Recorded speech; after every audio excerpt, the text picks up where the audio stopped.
गुजार हैं।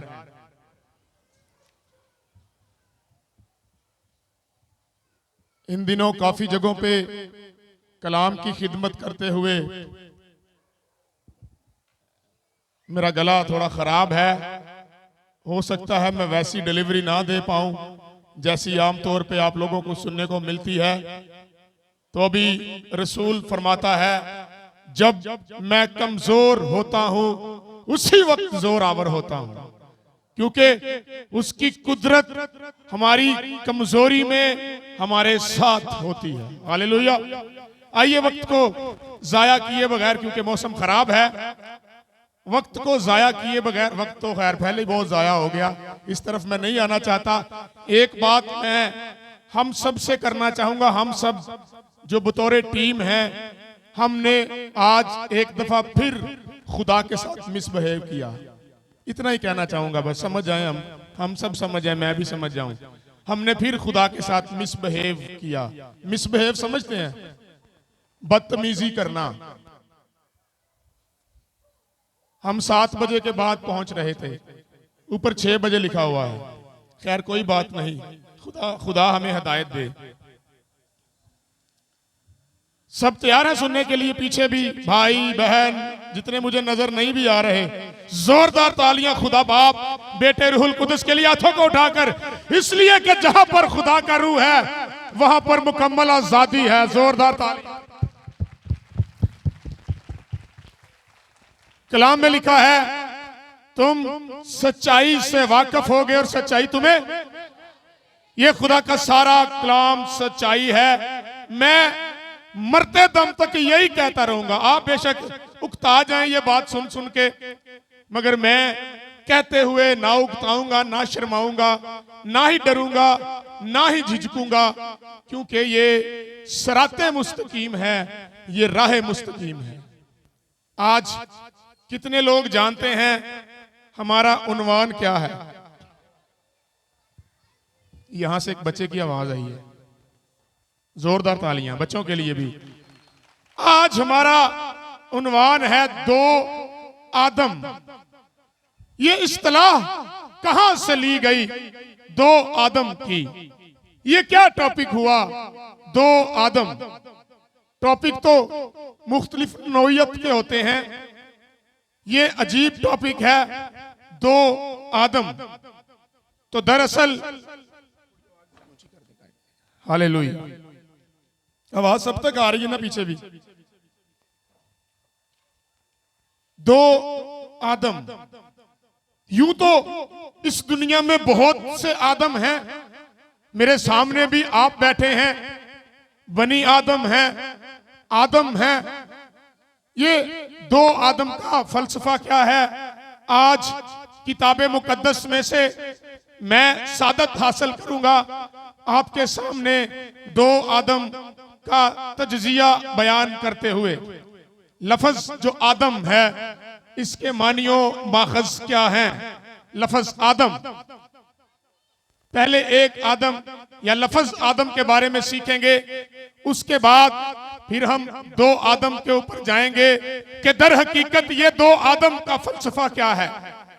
अजीजों, जब हम आदम की बात करते हैं तो हमारा ज़हन फौरन से पैदाइश की किताब के ऊपर चला जाता है, जब खुदा ने आदम को मिट्टी से पैदा किया। तो आदम के मानी भी मिट्टी ही हैं। ये लफ्ज इब्रानी के अदमा से निकला है, अदमा, जिसके मानी है जमीन या मिट्टी। इसी से लफ्ज अदूम निकला है, जिसके मानी है लाल या सुर्ख। तो आमतौर पे मिट्टी का रंग भी सुर्ख समझा जाता है। अगर आप आज सुनेंगे, यकीन करें आपके ऊपर एक और सच्चाई का भेद आज खुलने वाला है। मैं कोशिश करूंगा, अगर मेरे गले ने मेरा साथ दिया तो। आदम के जो लफ्जी मानी है वो अदमा लफ्ज है इब्रानी में। इब्रानी वो लैंग्वेज है जो यहूदी बोलते हैं। पुराना ऐदनामा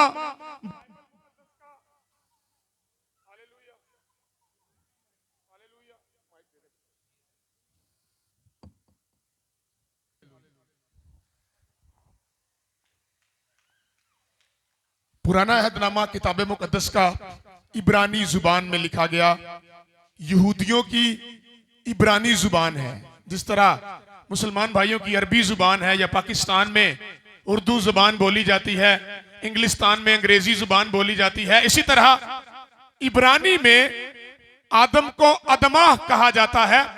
और ये लफ्ज आदम अदमा से निकला है, इसलिए क्योंकि आदम को जमीन की मट्टी से पैदा किया गया, जिस बिना पर उसका नाम आदम रखा गया। मैं तमहीद की तरफ बढ़ता जाऊं और आपको बताना चाहता हूं, हर एक इंसान जो इस दुनिया में अपने अंदर सांस रखता है या पैदा हुआ है या इस दुनिया में बूदोबाश करता है, वो आदम से पैदा हुआ। उस आदम से जिसके बारे में पैदाइश की किताब में लिखा हुआ है, आओ हम आदम को अपनी शबीह पर, अपनी सूरत पर पैदा करें। और मेरे अजीजों, जब आदम को पैदा किया जाता है तो उसके बाद आदम के अंदर से जो भी निकलता है, पैदा होता है, वो बनी आदम कहलाता है, या वो आदम ही कहलाता है, या वो इंसान कहलाता है। आगे बढ़ते हैं। अब जब हम आदम से पैदा हो गए तो वो चीजें जो आदम के अंदर हैं वो भी हमारे साथ आएंगी। जिस तरह हम आम के दरख्त से अनार को नहीं ले सकते, आम के दरख्त से हम सेब को नहीं ले सकते, इसी तरह आदम के अंदर से आदम ही पैदा होगा, इंसान ही पैदा होगा। मेरे साथ रहिएगा जरा। खुदा ने आदम को अपनी सूरत और अपनी शबीह की मानद पैदा किया। और मेरे अजीजों, आदम ने जब खुदा के हजूर में रहता, खुदा के ज़हूर को देखा, खुदा की तजल्ली को देखा, खुदा के जलाल को देखा, खुदा की कुदरत को देखा, खुदा की शिकायना को देखा, खुदा की किबरियाई को देखा और खुदा के सारे मामलात को देखा, चूंकि वो खुदा के हजूर रहता था। खुदा उसके साथ मोहब्बत करता था और खुदा ने उस मोहब्बत में आकर उसको इस जमीन का इख्तियार दिया हुआ था। गोया हमारे लिए तो जब पढ़ने में आता है एक इंसान तख्लीक हुआ है, मगर जब हम बाइबल मुकद्दस का बगौर मुताला करते हैं तो खुदा ने एक बादशाह को क्रिएट किया, एक बादशाह को तख्लीक किया। बादशाह के पास इख्तियार होते हैं और खुदा ने आदम को बनाकर तख्लीक करके क्या कहा, तू इस जमीन के तमाम जानदारों पर, तमाम समुद्रों पर, तमाम पहाड़ों पर, पूरी जमीन पर क्या रख, इख्तियार। अकेला बादशाह, पूरी जमीन का अकेला बादशाह। आगे बढ़ते हैं। इसके साथ साथ खुदा ने जो इस दुनिया में उस बादशाह का महल बनाया, उस महल को क्या कहा जाता है, बाग़े अदन। मेरे साथ रहें। बाग़े अदन, किसी भी इलाका में बादशाह हो उसका एक महल जरूर होता है, किसी शहर में हो। पूरी दुनिया के इस शहर में आदम के लिए जो उसका महल बनाया गया वो था गार्डन ऑफ ईडन, यानी बाग़े अदन। और वहां पर खुदा ने कुछ असूल सेट कर दिए। असूल ये थे कि ए आदम, तू इस बाग के तमाम फलों को, तमाम दरख्तों के फलों को खा सकता है, मगर एक दरख्त ऐसा है जिसका तू फल न खाना। जिस दिन तूने खाया तू, जिस दिन तूने खाया तू, जिस दिन तूने खाया तू मरा। यहां पर मेरे अजीजों बताता चलो, सिर्फ आदम की मौत का जिक्र नहीं है, सिर्फ महज आदम की मौत का जिक्र नहीं है, क्योंकि इससे पेशतर खुदा उसको कह चुका था, फलो बढ़ो, जमीन को मामूरो महकूम करो, तमाम दरख्तों के फल तुम खा सकते हो, सिर्फ एक दरख्त का फल ना खाना, जिस दिन तुमने खाया तुम मर जाओगे। यहां पर सिर्फ आदम की मौत का जिक्र नहीं है, सॉरी एक्सक्यूज मी, सिर्फ आदम की मौत का जिक्र नहीं है, बल्कि तमाम बनी आदम की मौत का जिक्र है। पैदाइश के इस हवाले में तमाम बनी आदम के मरने का जिक्र है, क्योंकि जब आदम ने फल खाया तो वो मरेगा, उसके अंदर बीमारी आएगी, उसके अंदर जीनियाती मसाइल आएंगे, उसको शुगर, डिप्रेशन, ब्लड प्रेशर के मर्ज लगेंगे। तो जरूर है जो आदम के अंदर से पैदा होगा उसको भी ये सारी चीजें लाहक हो जाएंगी।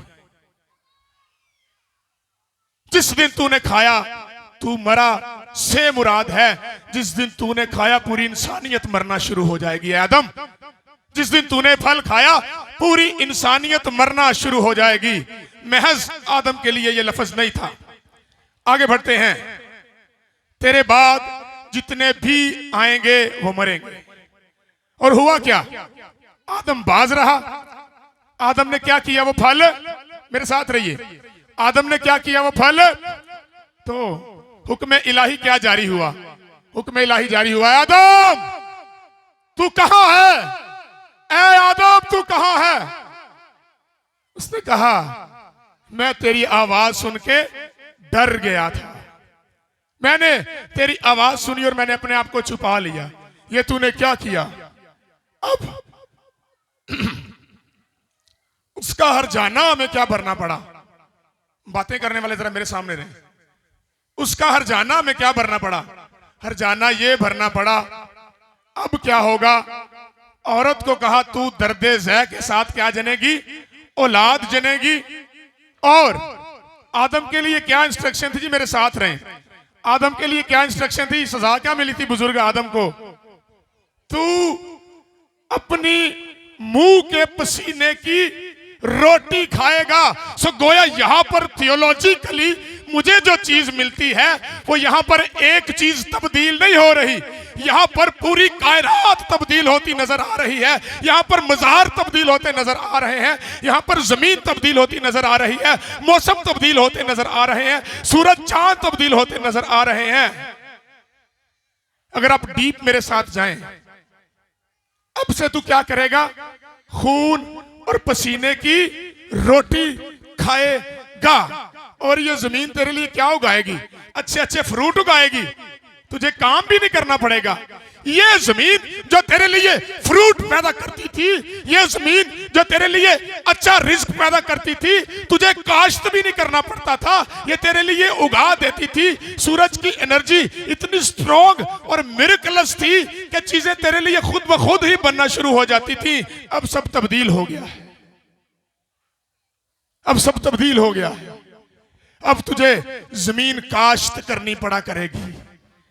पहले, इससे पहले कहीं नहीं लिखा हुआ कि आदम को जमीन काश्त करनी पड़ती थी। अगर आप पॉइंट को गेट कर रहे हैं तो आप समझ जाएंगे मैं कहना क्या चाहता हूं। यहां पर सिर्फ आदम की सजा का जिक्र नहीं है, यहां पर बदलाव है, एक बहुत बड़ा बदलाव है।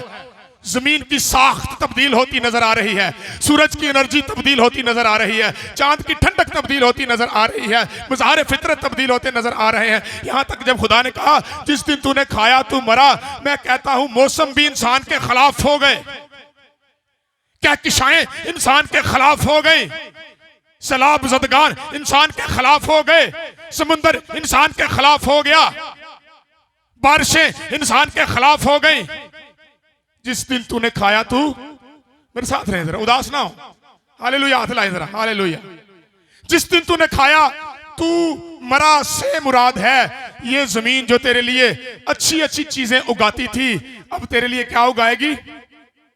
ऊंट कटारे कहते हैं कांटों को, सरकंडों को, जिनका कोई फायदा नहीं होता, जो बल्कि इंसान को चुभते हैं। अब से चूंकि तूने ये गुनाह कर दिया है, अब से ये जमीन तेरे लिए ऊंट कटारे उगाएगी।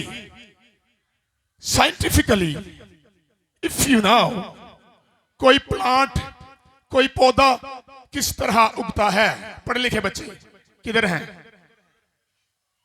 कोई पौधा किस तरह उगता है? बगैर सूरज के उग सकता है? मेरे साथ रहे। बगैर सूरज के भी पीछे वाले भाई भी, इतना तो हम जानते हैं, क्या पत्थर के ऊपर उग सकता है कोई पौधा? नहीं उग सकता। इसका मतलब यह है आदम की उस नाफरमानी के सबब से इतना बड़ा भूचाल आया कि मज़ाहिर कुदरत भी हमारे खिलाफ हो गए। जिस दिन तूने खाया तू मरा। ये वो एनर्जी जो आदम और हवा को साला साल जिंदा रखती थी, अब 60 साल की उम्र में बंदे को उलझा देती है और इंसान मर जाता है। सुनिएगा जरूर, मौसम की तरफ ध्यान ना दें, बेशक ये हमारे खिलाफ ही है। अब यीशु ने इसको अपने कंट्रोल में कर लिया हुआ है। हालेलुया। आगे मैं चल के बताऊंगा, ये मैं पहले आदम की बातें बता रहा हूं। टॉपिक क्या है जी? क्यों जी? 2 आदम। मैं पहले आदम की बात कर रहा हूं। पहले आदम के सबब से जब उसने नाफरमानी की, खुदा ने कहा जिस दिन तूने फल खाया तू मरा। सो जब खुदा के हजूर उसने ये नाफरमानी की, फल खा लिया, मज़ाहिर कुदरत तब्दील हो गए। खुदा ने कहा था तू पानियों पर इख्तियार रखेगा, तू हवाओं पर इख्तियार रखेगा। वो पानी आदम को डुबोना शुरू हो गया। उससे पहले मैं नहीं जानता, लेकिन इतना जरूर जानता हूं, जब खुदा ने कहा ना तू पानियों पर इख्तियार रखेगा, तो पानी इंसान के इख्तियार में थे गुनाह से पहले। अगली बात, और एक ही इंसान के सबब से मौत हर एक इंसान में फैल गई। हर एक इंसान में मौत कैसे फैली? एक ही आदम के सबब से। इसीलिए ज़बूर नवीस कहता है मैनू विच गुनाह दे जम्या मेरी मां। मैं मौत के मातहत पैदा हुआ, मैं गुनाह के मातहत पैदा हुआ। वो गुनाह जो बुजुर्ग आदम ने किया, और मैं यहां पर तहजीक नहीं कर रहा बुजुर्ग आदम की, वो जमीनी तौर पर, जिस्मानी तौर पर बेशक पहला इंसान था, हमारा बाप था। मैं बाइबल मुकद्दस की तालीम आपके साथ शेयर कर रहा हूं। गोया पुराने आदम के सबब से मौत तमाम इंसानों में फैल गई, बीमारी तमाम इंसानों में फैल गई, अबलीस तमाम इंसानों में फैल गया, मुशरिक तमाम इंसानों में फैल गई, हर एक गुनाह तमाम इंसानों में फैल गया, और गुनाहों के सबब से इंसान इस दुनिया से मरने लगे। पुराने आदम के सबब से इस दुनिया में कब्रें बनना शुरू हो गई। पुराने आदम के गुनाह के सबब से उसके बेटे कायन के अंदर गुनाह आ गया, कत्लो गारत शुरू हो गई। कायन ने किसको मार दिया? अपने भाई को कत्ल कर दिया। वो गुनाह जो इंसान की सरिश्त में आ गया, वो गुनाह पर गुनाह और गुनाह पर गुनाह पैदा किए जा रहा था। जैसे जैसे आदम की औलाद बढ़ती जाती, गुनाह पैदा होता चला जाता। गोया इंसान नहीं पैदा हो रहा था, गुनाह पैदा हो रहा था। अगर हम सुन रहे हैं तो आगे बढ़ते हैं। अपनी नाफरमानी और गुनाह के सबब से आदम ने मौत बनी आदम के अंदर उंडेल दी, और हम मौत के जुमरे में आगे चलता हूं, और मैं बताना चाहता हूं जमीन भी लानती हो गई। पहले क्या था? ऊंट कुटारे उगाएगी। आदम के दौर में पादरी साहब ऐसे ही कहा था, तेरे लिए अब अच्छे अच्छे फ्रूट नहीं उगाएगी, अब तेरे लिए ये कांटे और ऊंट कटारे उगाएगी। और जब आदम का बेटा पैदा हुआ, कायन और हाबल, 2 बेटे, तो कायन ने जब हाबल को कत्ल कर दिया तो क्या हुआ? जमीन तेरे सबब से क्या हुई? साथ रहे, जमीन तेरे सबब से लानती हुई। आवाज बहुत ले रहा है, थोड़ी सी अगर वॉल्यूम ऊंची कर देंगे ना। हालेलुया। जमीन तेरे सबब से क्या हुई? गोया जमीन पूरी की पूरी आदम के गुनाह के सबब से लानत के जुमरे में आ जाती है। और ये खाली लानत के जुमरे में नहीं आती, एक और बात मैं आपको बताता चलूं, ये अबलीस के जुमरे में आ जाती है। सुन लीजिए, अबलीस के जुमरे में, एक्सक्यूज मी, तमाम जमीन अबलीस के जुमरे में आ जाती है। और अगली बात करता हूं, जब इंसान मरने लगे, हाबल मरा, तो पहली कब्र इस दुनिया में बनाएंगे। मेरे साथ रहिए। जब कायन का भाई हाबल मरा तो पहली कब्र इस दुनिया में बन गई। आदम ने गुनाह किया, वो गुनाह उसकी औलाद में आया, उसकी औलाद में से एक बड़े बेटे ने छोटे भाई को कत्ल कर दिया। पहली कब्र उसी गुनाह के सबब से इस दुनिया में इस कुर्रा अर्श के ऊपर बनाई गई। गोया मैं आपको बताना चाहता हूं, एक नाफरमानी के सबब से पूरे कुर्रा अर्श की फितरत तब्दील होकर रह गई। वो जो आपके फायदे की थी, आपके नुकसान की होना शुरू हो गई। पहले आदम के सबब से, पहले आदम के सबब से इब्लीस ने हमारी जिंदगी में मुदाखलत कर दी। पहले आदम के सबब से मौत ने हमारी जिंदगी में मुदाखलत कर दी। पहले आदम के सबब से मेरे अजीजों बीमारियों ने हमारी जिंदगी में मुदाखलत कर दी, भूख ने हमारी जिंदगी में मुदाखलत कर दी, पसीने ने हमारी जिंदगी में मुदाखलत कर दी, मेहनत मुशक्कत ने हमारी जिंदगी में मुदाखलत कर दी, सिर्फ एक आदम के सबब से, पहले आदम के सबब से। और इब्लीस हमारे ऊपर क्या हो गया? तसल्लुत हो गया। और तसल्लुत भला कैसे हुआ, मैं साबित करूंगा। तसल्लुत ऐसे हुआ, आप अपने बच्चे को झूठ बोलना नहीं भी सिखाते, वो जरूर आपसे झूठ बोलेगा। चाहे वो डर के मारे बोले, चाहे वो हादसाती तौर पर बोले। जैसे किसी चीज को उसने किचन में खराब कर दिया, सबसे पहले वो झूठ ही बोलेगा। नहीं नहीं मामा मैंने नहीं किया, नहीं नहीं पापा मैंने नहीं किया। ये कहां से झूठ आ गया? उसकी सरिश्त में ये झूठ कहां से आ गया? ये वो पहला गुनाह जो पहले आदम के सबब से हुआ। इब्लीस ने हमारी जिंदगियों के ऊपर जश्न करना शुरू कर दिया। मैं आपको बताना चाहता हूं, जब आदम ने गुनाह किया तो इब्लीस जश्न करता फिर रहा था। जब हवाएं हमारे खिलाफ हो गई, मौसम हमारे खिलाफ हो गए, क्या किशाएं हमारे खिलाफ हो गई, ये जमीन फ्रूट्स की बजाय ऊंट कटारे उगाना शुरू हो गई, हमारे खिलाफ ही खिलाफ हो गई। इब्लीस जश्न मना रहा था कि अब खुदा की हार हो गई है, अब इंसान को मैंने मगलूब कर लिया है। वो जिस इंसान को खुदा ने बनाया था मैंने उसको मगलूब कर दिया। पहला इंसान जो आदम था उसके सबब से गुनाह इस दुनिया में आया और औरतों को दर्द ज़ह लगे हवा के सबब से, और आदमियों को मेहनत मुशक्कत करना पड़ती है। क्यों जी? बच्चे कितनी मुश्किल पाले जाते हैं, क्यों करामत भाई? बच्चे बहुत मुश्किल पाले जाते हैं। वजह क्या है? वो पीछे पैदाइश की किताब में। अब से क्या होगा? तू मेहनत मुशक्कत से क्या करेगा? अपना पेट पालेगा। इससे पहले मेहनत मुशक्कत नहीं थी, मेरे साथ रहिए। आज हम बड़ी मुश्किल से अपने बच्चों को पालते हैं। पहले आदम के सबब से बीमारियां हमारी जिंदगी में आई, परेशानियां हमारी जिंदगी में आई, मौत हमारी जिंदगी में आई। इस जमीन पर कब्रें बनना शुरू हो गई। इब्लीस हमारी जिंदगियों में मुदाखलत कर गया। इब्लीस हायल हो गया हमारे ऊपर, इब्लीस तसल्लत हो गया हमारे ऊपर। वो हमारे बच्चों की जिंदगियों में आ गया, हमारी जिंदगियों में आ गया, नौजवानों की जिंदगियों में आ गया, बूढ़ों की जिंदगियों में आ गया। और कलाम में लिखा है खुदा इंसान को बनाने से क्या हुआ? मलूल हुआ। और उसने अपने दिल में गम किया। खुदा ने बनी नौ इंसान की हालत देखकर और इंसान के ऊपर इब्लीस इतना हावी हो गया कि नूह के दौर में खुदा जमीन पर निगाह करता है तो लिखा है जमीन पर हर एक शख्स की हालत बिगड़ चुकी थी। गुनाह के सबब से आदमियों ने आदमियों के साथ शादियां शुरू कर दी, औरतों ने औरतों के साथ शादियां शुरू कर दी। बुरे हालात हैं, गुनाह का जोर है। एक नाफरमानी के सबब से, पहले आदम के सबब से सारी नाफरमानी, सारा गुनाह पूरी बनी नौ इंसान में फैल गया और इब्लीस को मौका मिल गया। इब्लीस एक एक फैमिली के अंदर नहीं बल्कि एक एक इंसान के अंदर हो गया, एक एक इंसान के अंदर से होकर गुनाह करवाने लगा।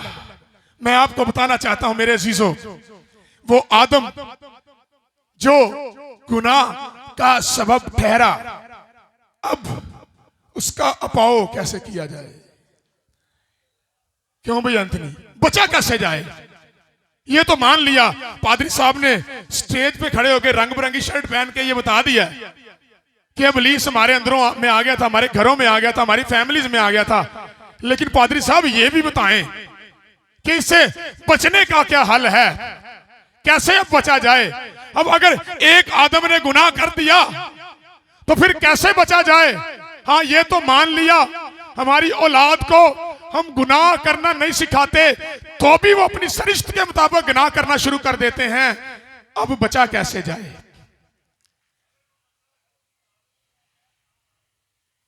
एक आदम के अंदर से नबी भी आ रहे थे। अब वो पॉइंट है जो मैं बताने वाला हूं। फिर मुझे अक्सर कहा जाता है कि मैं जज्बाती बयान देता हूं। एक आदम के सबब से उसी के अंदर से कौन आ रहे हैं? नबी आ रहे हैं, पैगंबर आ रहे हैं, रसूल आ रहे हैं, बड़े बड़े मर्दे खुदा आ रहे हैं, पैगंबर आ रहे हैं, रिसालत का काम हो रहा है, सहीफे आ रहे हैं। कभी यर्मिया का सहीफा आ जाता है, तो कभी यसाया का सहीफा आ जाता है, कभी दानियल आ जाता है, तो कभी हिजकियेल आ जाता है, कभी आमूस आ जाता है, तो कभी सफेनिया आ जाता है, कभी मलाकी आ जाता है, तो कभी यूहन्ना आ जाता है। मगर ये आते सारे कहां से हैं? ये आ तो उसी आदम से रहे हैं। तो बचाएगा कौन? कौन बचाएगा? मेरी बात को यहां तक हम सब समझ पाए हैं। आदम के अंदर से जब आदम पैदा होता चला जा रहा है, तो चाहे कोई नबी हो, चाहे कोई पैगंबर हो, चाहे कोई रसूल हो, चाहे कोई मर्दे खुदा हो, दाऊद जैसे जलीलुल कदर नबी और मूसा जैसे जलीलुल कदर नबियों के हाथों से कत्ल हो गए उसी गुनाह के सबब से। तो बचाएगा कौन? एल्डर साहब, हालेलुया।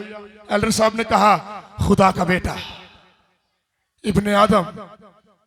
मेरे अजीजों, मैं आपको बताना चाहता हूं, ये जो आदम, पुराना आदम था, ये आदम अपने जैसे पैदा कर रहा था, अपने जैसे आदम पैदा कर रहा था। कोई हल नहीं था, कुछ नहीं पर बन पा रहा था। एक आदम आता, बड़ा खूबसूरत जबरदस्त नबी आता, कोई ना कोई खता उसके हाथ से हो जाती, कोई ना कोई गुनाह उससे सरजद हो जाता। और कलाम ये फरमाता है सब ने गुनाह किया और खुदा के जलाल से क्या रहे? सब ने गुनाह किया और खुदा के जलाल से महरूम रहे। यानी जो आदम से पैदा होते हैं वो सब गुनाह के मातहत पैदा होते गए, कोई बचाने वाला नहीं। तमाम मज़हब के पेशवा, तमाम अंबिया जितने भी हैं मर्द और औरत से हैं। कोई ऐसा शख्स नहीं है जो मर्द और औरत के मिलाप के बगैर पैदा हुआ हो। तमाम अंबिया, वो जो पैदा हुआ था ना माँ बाप के बगैर, पहले ही गुनाह कर चुके हैं, तो अब क्या करें? आदम पहले ही गुनाह कर चुके हैं, अब क्या करें? अब तो जो पैदा हो रहा है वो माँ और बाप से पैदा हो रहा है।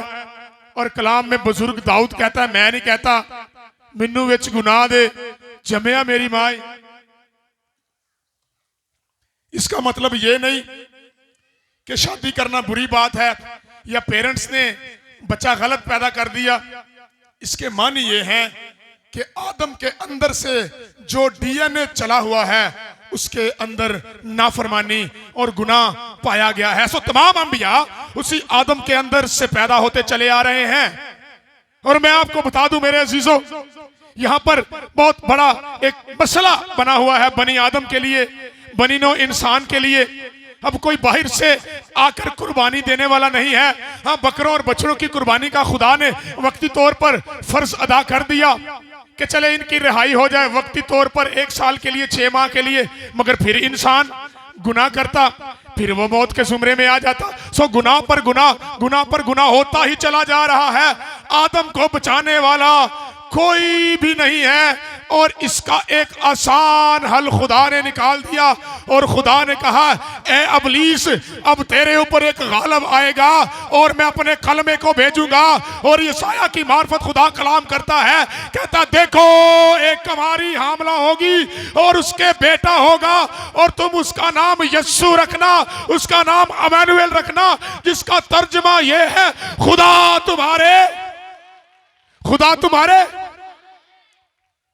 पहले मौत साथ होती थी, अब खुदा तुम्हारे साथ है। पादरी साहब, उस बच्चे का नाम क्या था? हमारे लिए एक लड़का तो अलग हुआ है, एक लड़का, किसी का लड़का नहीं,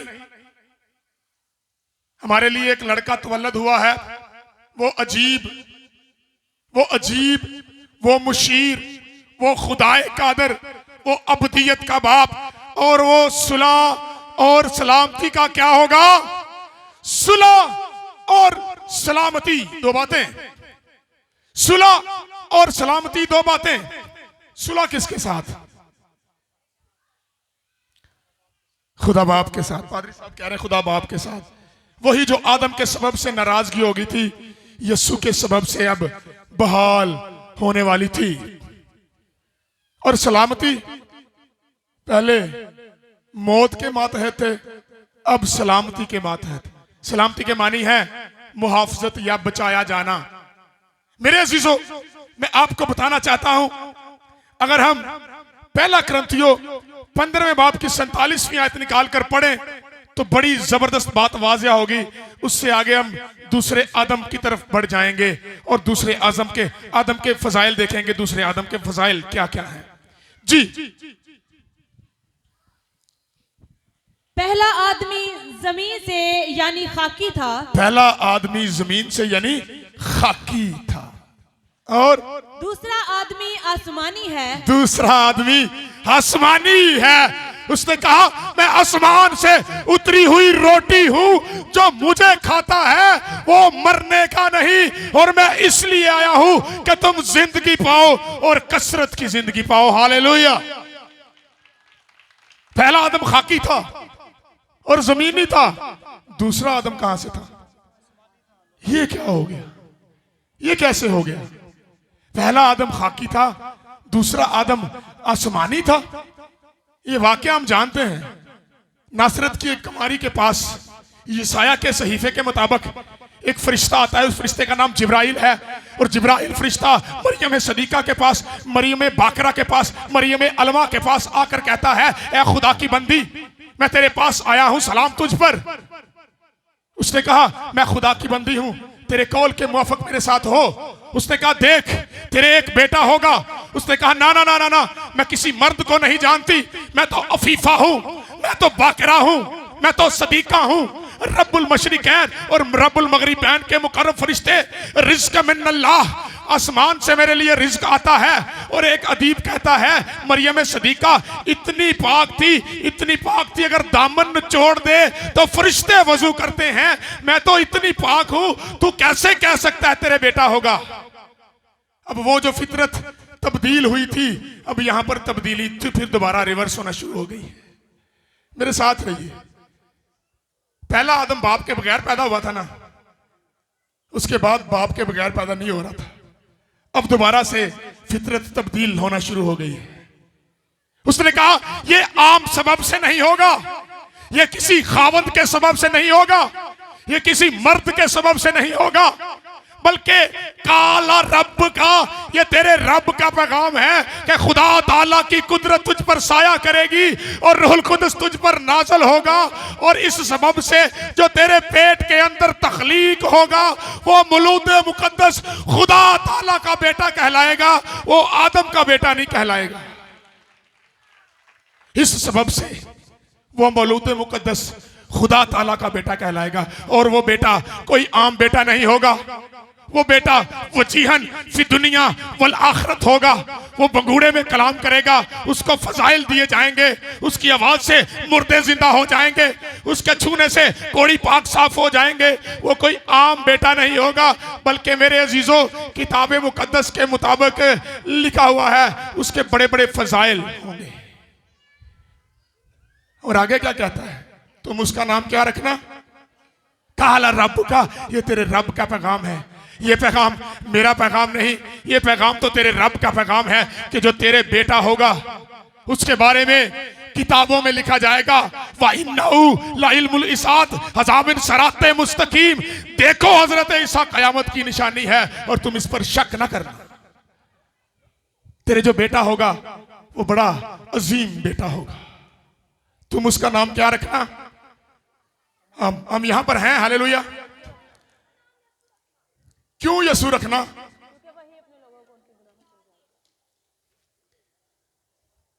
फरिश्ता कहता है तू उसका नाम यसू रखना, इसलिए कि वो अपने लोगों को उनके गुनाहों से क्या देगा?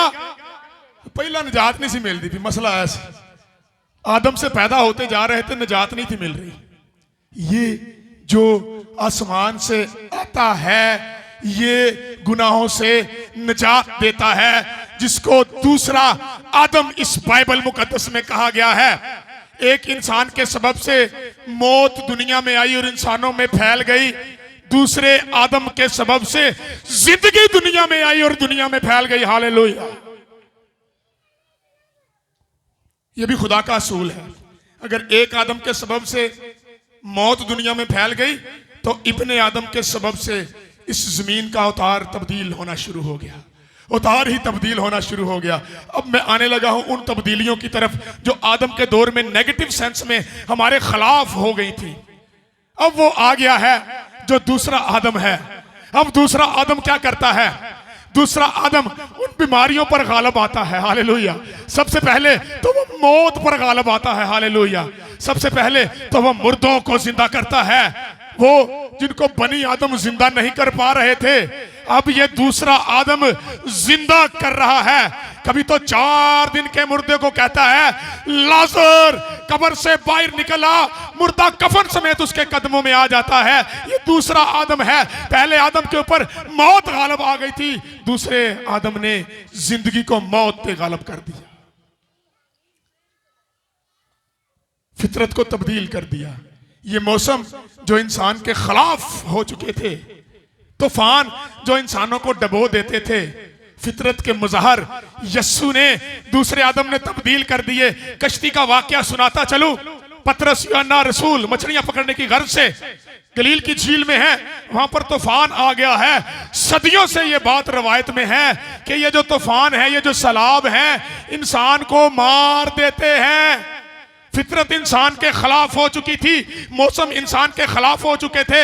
ये पहले आदम के साथ ये सारा वाकया होता आ रहा था। शागिर्द रोना शुरू हो जाते हैं, यीशु के पास जाते हैं, कहते हैं तू यहां पर सोता है क्योंकि तूफान हमें डुबोने को है।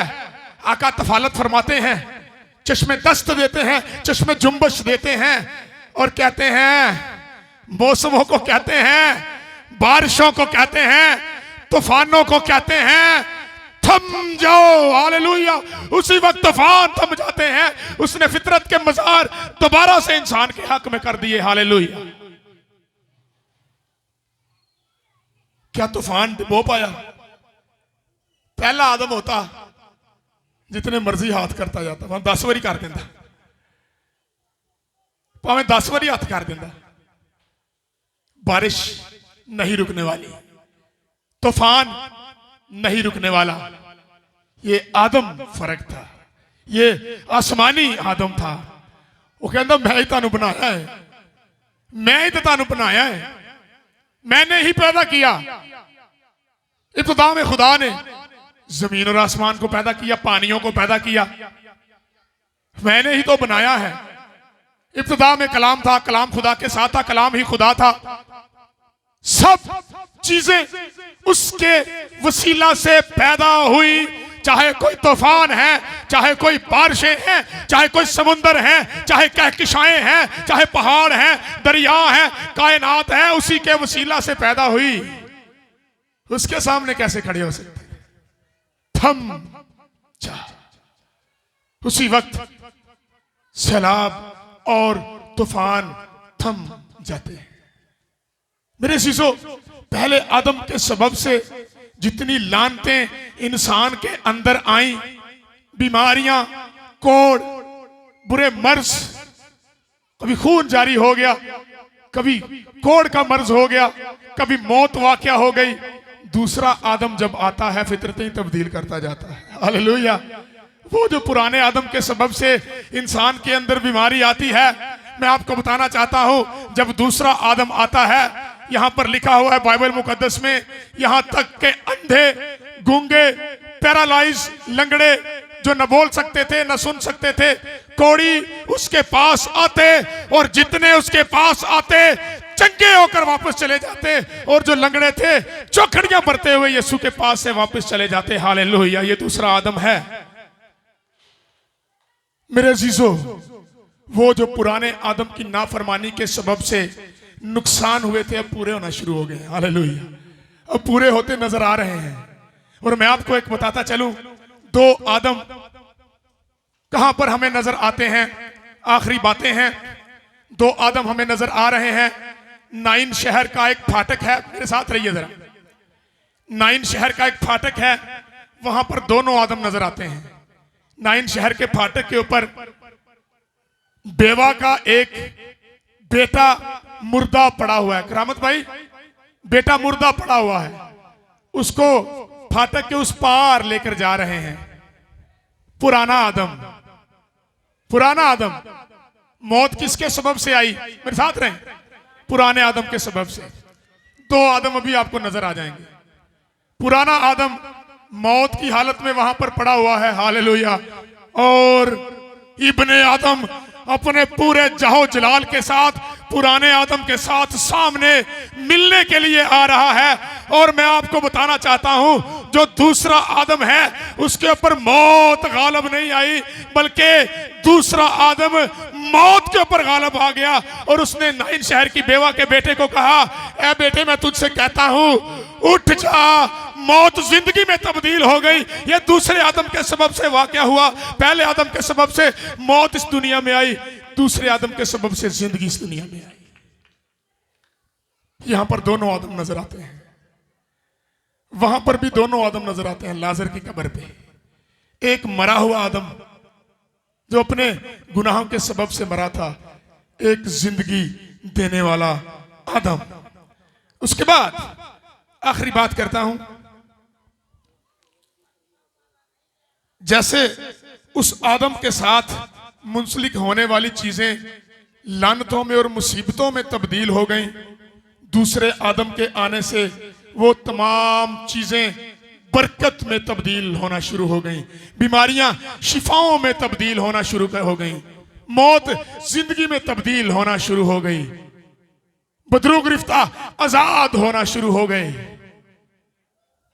पुराने आदम के सबब से नहीं, ये नए आदम के सबब से वाकया हुआ। उसके बाद मैं आपको बताना चाहता हूं मेरे अजीजों,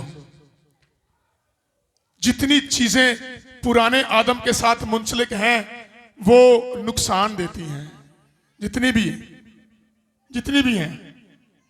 वरना आप मेरे साथ निकाल के चेक कर लें, जितनी भी चीजें पुराने आदम के साथ मुंसलिक हैं नुकसान के जुमरे में आती हैं। क्योंकि पुराने आदम के साथ मुंसलिक होना अबलीस के साथ मुंसलिक होने के मुतरादिफ है। लेकिन जितनी चीजें नए आदम के साथ मुंसलिक होती हैं, अब छोटी सी एक लिस्ट रखने लगा हूं, जितनी चीजें इब्ने आदम के साथ यानी यीशु के साथ मुंसलिक हो जाती हैं वो अमर हो जाती हैं। हालेलुया, अमर हो जाती हैं। औरत से लेकर कब्र तक, औरत की नस्ल से आएगा वो तेरी खोपड़ी को कुचलेगा। औरत को सबसे पहले अमर किया यीशु नासरी ने। सबसे महान औरत इस दुनिया में कौन गुजरी है? सबसे महान, मेरे साथ रहे मसीहियों, आखिरी बातें हैं। सबसे महान औरत इस दुनिया में कौन गुजरी है? भाई मुकद्दसा मां मरियम, जानते नहीं हम? मुकद्दसा मां मरियम सबसे महान औरत इस दुनिया में गुजरी है, यीशु के साथ मुंसलिक। तू हामला होगी, तेरे बेटा होगा, यीशु के साथ मुंसलिक थी, सबसे महान औरत। मैंने पहले क्या कहा? जो चीज दूसरे आदम के साथ यानी यीशु के साथ मुंसलिक हो जाती है अमर हो जाती है। उसके बाद यह सिलसिला औरत से शुरू होता है, फरिश्तों के पास आता है, फरिश्ता भी अमर हो गया। हालेलुया। आज तक फरिश्ते का नाम लिया जाता कि नहीं लिया जाता?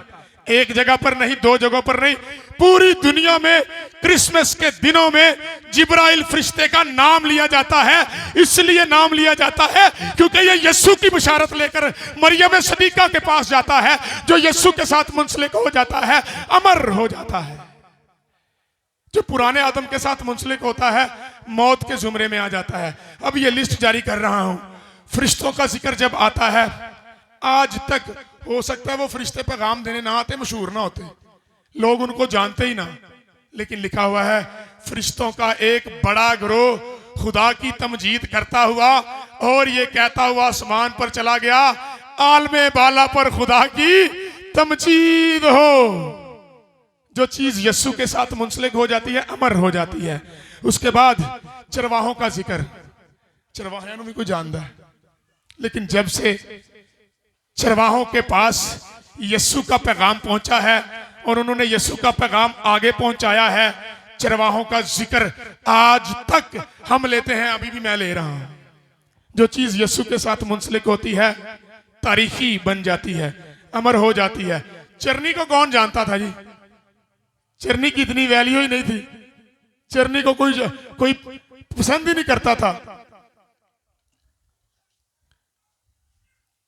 जब से चरनी यीशु के साथ मुंसलिक हुई है, मैं आपको बताना चाहता हूं, हर साल पूरी दुनिया में चरनियां ही चरनियां हो जाती हैं। हालेलुया। इसलिए कि जब नाकस चीज भी मेरे यीशु के साथ मुंसलिक होती है, वो अमर हो जाती है। हालेलुया। आगे बढ़ रहा हूं, पुराने आदम की बातें भी मैंने बता दी, अब नए आदम की बता रहा हूं, यानी इब्ने आदम की जो यीशु मसीह कहलाता है। यरदन के अंदर जब से यीशु ने बपतिस्मा लिया, हालेलुया, आज भी बहुत से लोग उसके बाद यरदन के पानी में जाकर नहाते हैं और शिफाएं पाते हैं, क्योंकि मेरा यीशु यरदन के अंदर गया था और उसने वहां पर बपतिस्मा लिया था। जितनी चीजें पुराने आदम के साथ मुंसलिक हैं, नुकसान दे रही थी, जितनी चीजें नए आदम के साथ यीशु के साथ मुंसलिक हो जाती हैं, अमर हो जाती हैं।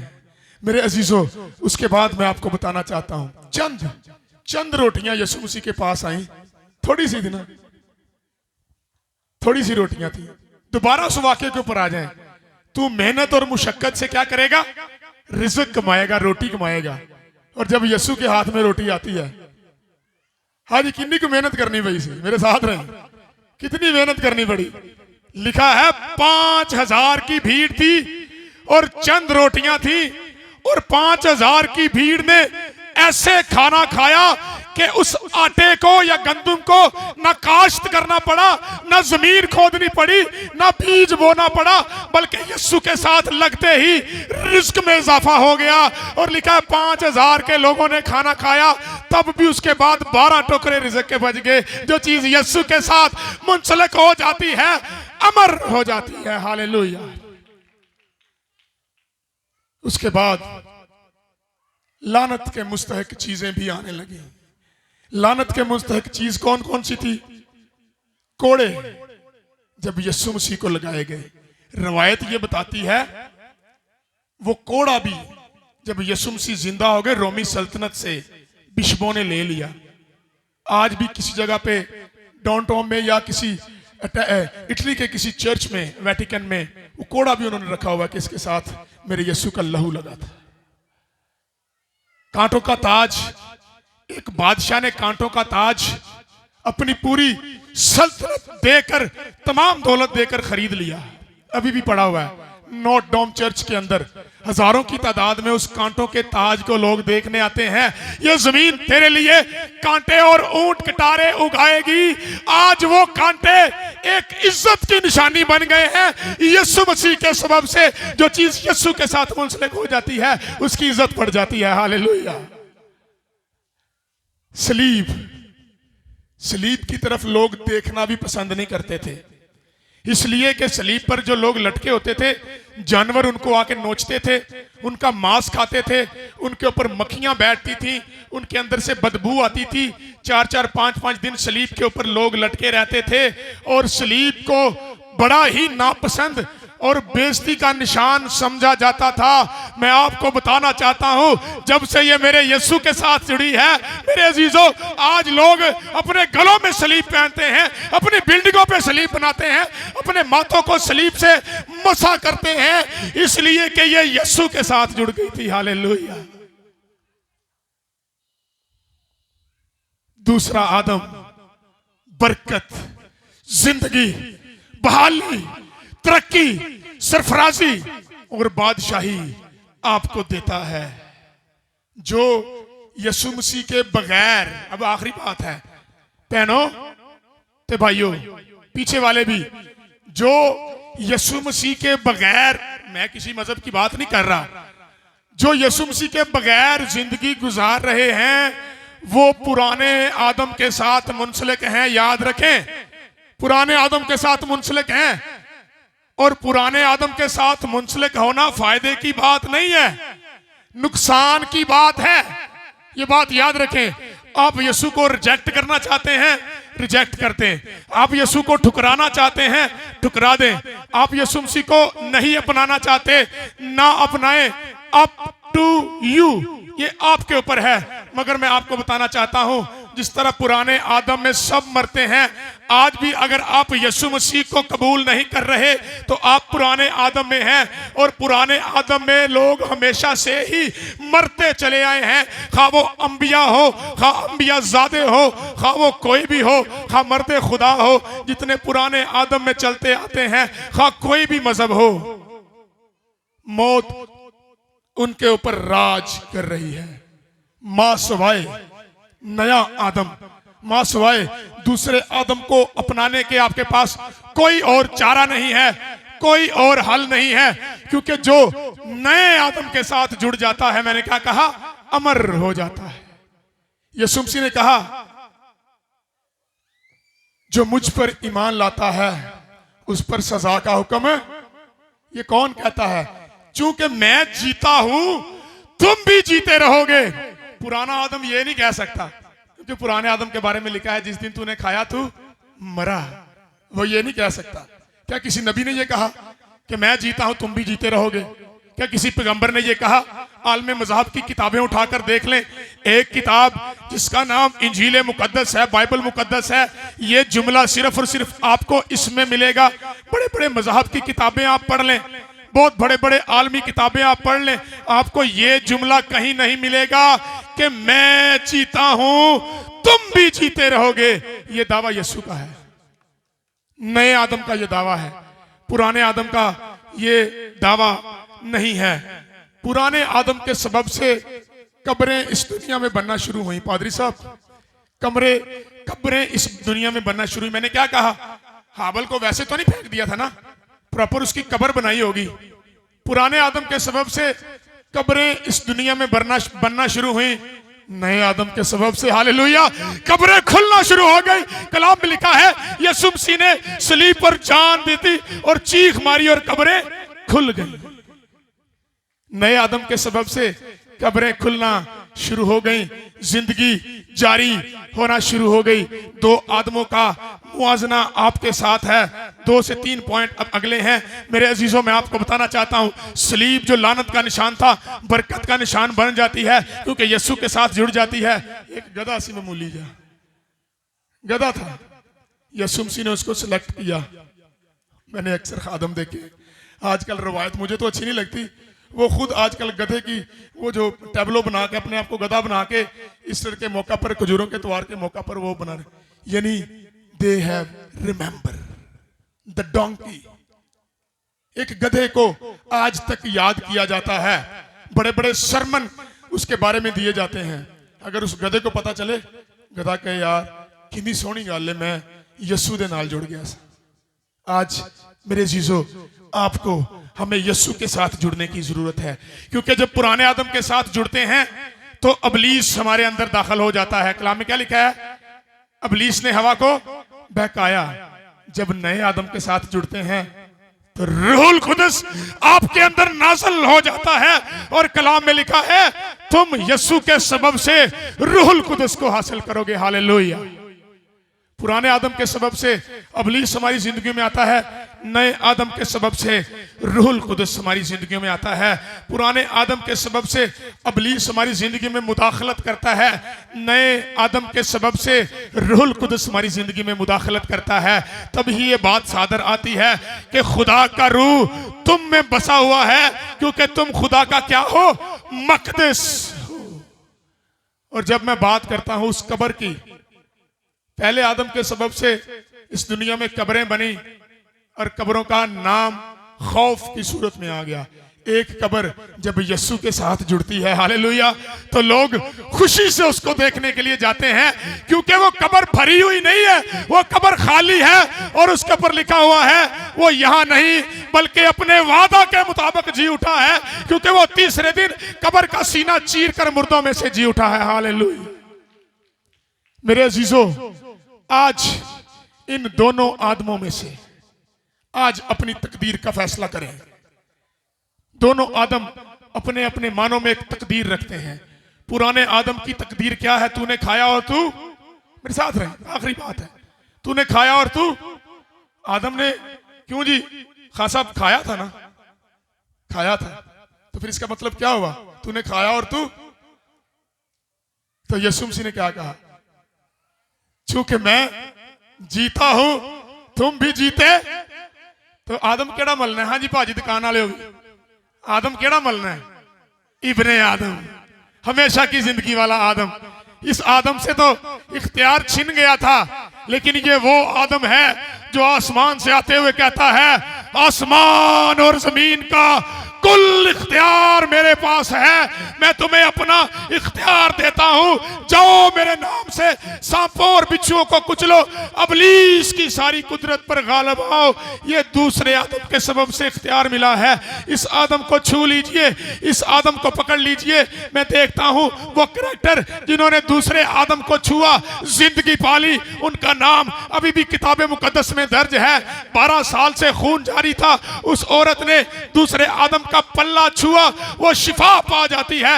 यायर की बेटी के पास दूसरा आदम जाता है, तलीता कुमी, है मेरी बेटी जाग जा, मुर्दा जाग जाता है।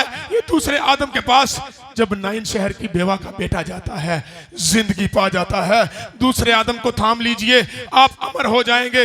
मैं वीडियो के जरिए भी बताना चाहता हूं, इब्ने आदम को थाम लीजिए, वो जो खुदा का बेटा कहलाया लेकिन आपके लिए इब्ने आदम कहलाया, उसको थाम लीजिए, आप अमर हो जाएंगे।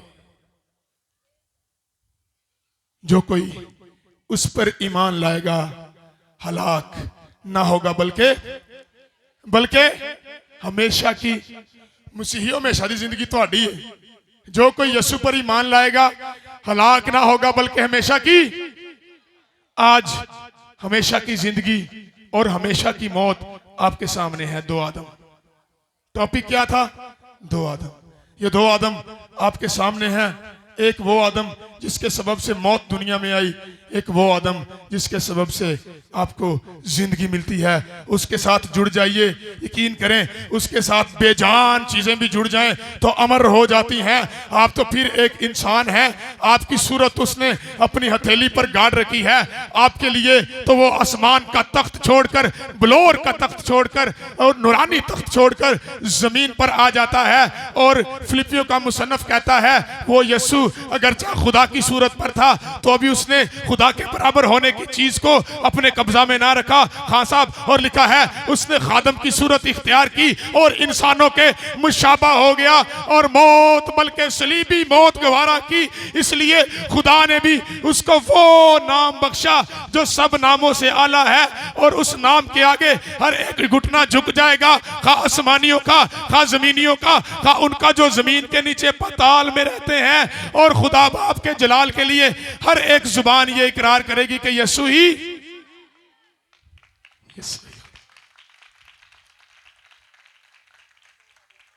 ये आदम बड़ा हलीम है, इसकी आदम की क्या मिसाल दूं।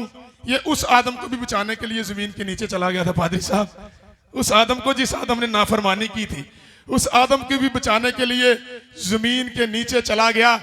पतरस रसूल फरमाता है, रसालत माम फरमाते हैं, अल्लाह हज़रत फरमाते हैं, और अपनी मौत के दिनों में जब वो कब्र में था, उसने जाकर कैदी रूहों में मुनादी की, वो जो आदम और नूह के दौर में नाफरमान थी, और उनके पास भी जाता गया था, आदम कोई गाल नहीं, तेरे को नाफरमानी होगी, मेरे ते ईमान ले आया तो आज ही मेरे साथ फिर दोस्त में होगा। खुदा आपको आज के कलाम के वसीला से बड़ी बरकत दे। God bless you.